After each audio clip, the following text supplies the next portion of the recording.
polícia, dentro dos isso cursos que eu queria preparatórios. saber. O que é lei orgânica da polícia?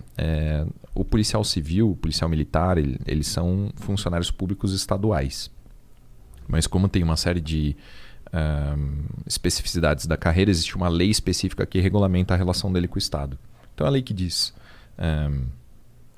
quando que eu pratico uma infração administrativa, quais são as vantagens do cargo, quais são os direitos e deveres, progressão na carreira. É chato pra caralho. Entendi. É bem mais... É chato. Legal é medicina legal. Lei orgânica é chato. Medicina legal? Medicina legal, é divertido. Isso é de investigação? Tá dentro da investigação. Eu trabalhei 5 anos no departamento de homicídios, trabalhei com local de crime e... Então, assim, uma pessoa foi morta, você chega lá e você precisa analisar o local, descobrir o que aconteceu, qual foi a arma que foi utilizada, quais são as lesões que aquela pessoa sofreu, né? Então a gente estuda tudo isso dentro de medicina legal.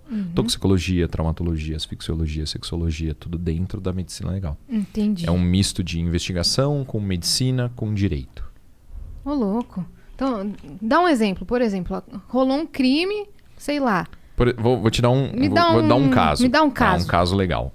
Então imagina que você chega num local de homicídio e você vê a vítima é um homem, ele tem uma corda em volta do pescoço e ele está preso no registro do banheiro. Sabe o registro do banheiro? Aquele negócio que fica lá em cima, né? Aquela você fecha e tal.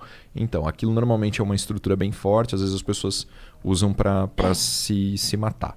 Coloca lá a cordinha e tal e ele está lá naquela posição. Aí você chega lá e você começa a ler o corpo.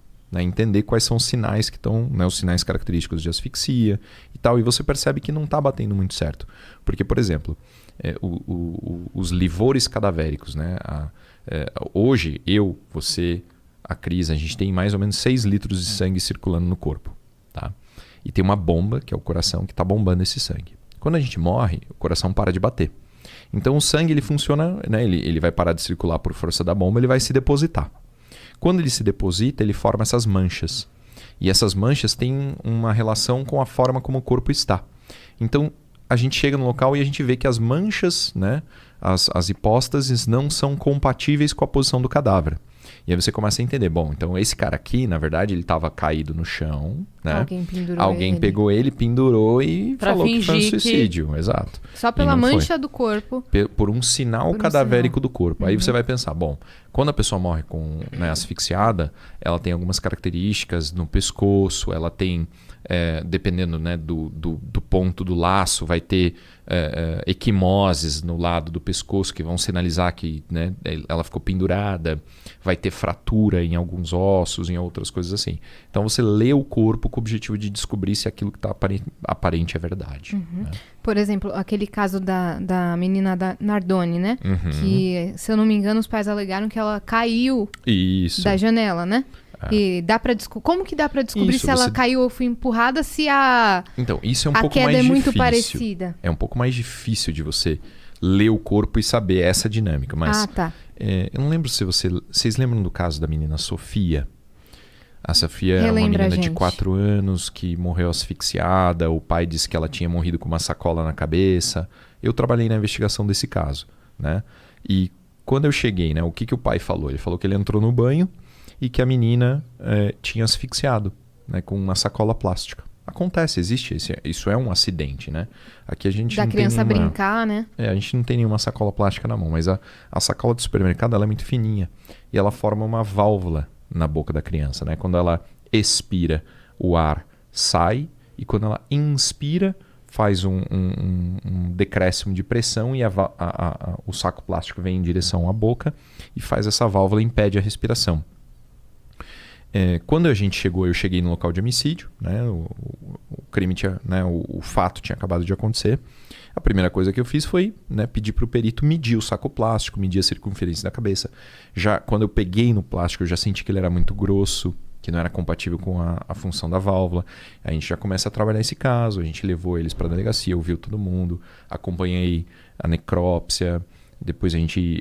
né, na necrópsia, o que a gente percebeu? A menina tinha o tímpano perfurado.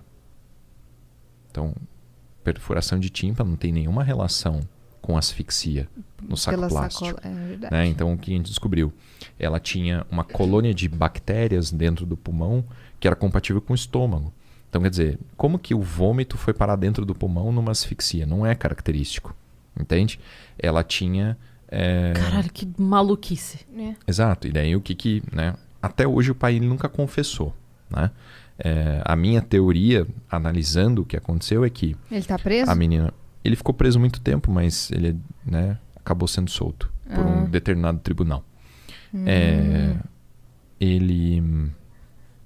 Na minha teoria, ele deve ter dado um tapa na menina, porque ele é destro e era o ouvido esquerdo dela, que estava perfurado. Então ele deve ter dado um tapa na menina, perfurou o tímpano. Perfuração de tímpano causa uma dor muito grande, muito intensa, a criança chora. Às vezes, quando a criança chora muito, ela não vomita. Né? Ela, então, chorou, vomitou. Ele deve ter tentado tampar a boca dela, por causa do choro, a intensidade e tal, no desespero. Ela acabou aspirando vômito, acabou sufocando, morreu asfixiada. Né? Aí ele deu um banho na menina, ele lavou ela, ele estancou o sangramento do ouvido com um pedaço de papel higiênico e colocou o saco plástico na cabeça e forjou essa história. Então a importância da medicina legal é essa, é analisar a narrativa, analisar a vida real e ver se as coisas batem. Se não bater, algo está errado. A gente prendeu ele no dia do funeral da menina. No funeral da menina a gente saiu com ele preso. Né? Ficou preso... Mas como vocês puderam prendê-lo? Eu representei pela prisão preventiva, né? Temporária e depois a preventiva dele.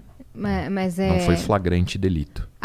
Entendi. Mas aí você apresentou essa teoria... Isso, a gente ficou 3 dias sem dormir. A primeira vez que eu dormi foi no necrotério, esperando a necrópsia. A segunda vez que eu dormi nesses 3 dias foi no fórum, esperando o juiz da prisão. Caraca, meu.